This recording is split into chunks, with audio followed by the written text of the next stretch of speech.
Upat lamang sa 55 ka mga eligible children sa supplemental measles rubella vaccines ang nabakunahan sa Sitio Upper Kamanggahan, Barangay Guadalupe, Syudad sa Sugbo, Miyerkules, Agosto 12.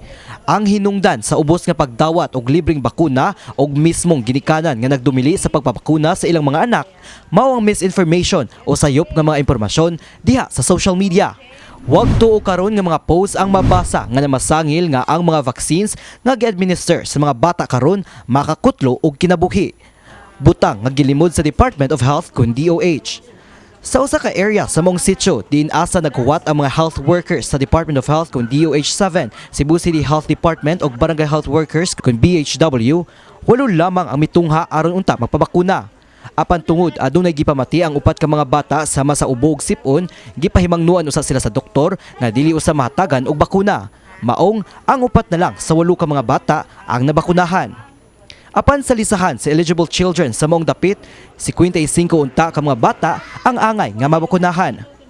Tungod sa kamingaw, ang mga BHW nag-house to house na lang aron sa pagpahibaw pag-usab sa mga ginikanan sa ilang serbisyo.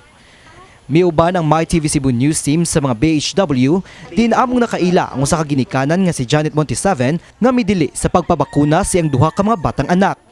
On off iyang ubo sir, dili sad musugot iyang papa nga magpa-inject mi tungod karon sa social media daghan kay ni katap nga pagka mag-inject manay nahitabo. So para mapanatag lang sad mi sir. Bakunahan unta sa ikatulong shot sa supplemental o booster vaccine ang iyang 4-year-old og turukan sa unang higayon ang iyang 1-year-old nga anak. Apan tungod sa mga post nga nagdala og kabalaka nga gipakatap sa social media, dili usay motugot nga mabakunahan ang iyang mga anak. Giklaro ni Janet, kompleto sa bakuna ang duha ka mga maguwang sa bata. Apan karon lang nga daghang kabalaka nga mitumaw sa social media, nagdumili na siya.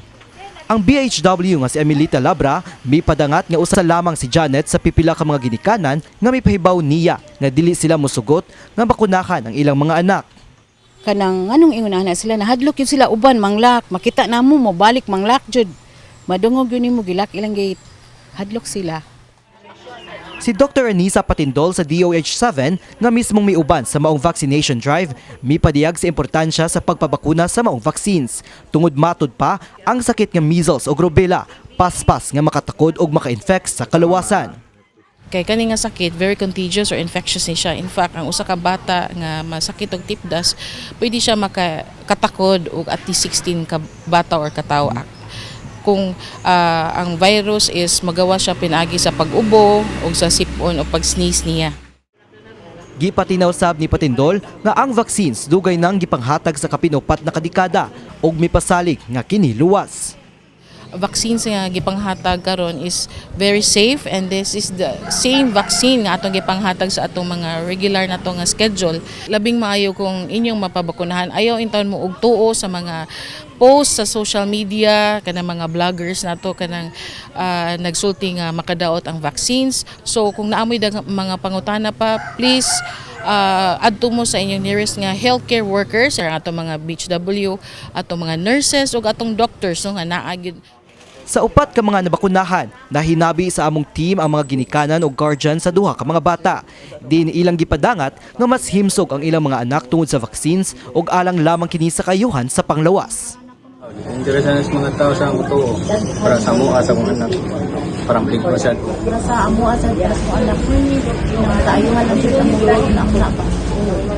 Kami mga risita kompleto ang inject sa bata. Mo sa istorya na batian na mo. Pero ako kuan man jud ko ani good kay akong anak poros man gud kompleto tanan. Ang pagpanghatag sa mga supplemental vaccines karon gisugdan ni atong Agosto 10 hangtod na sa pitsa 28.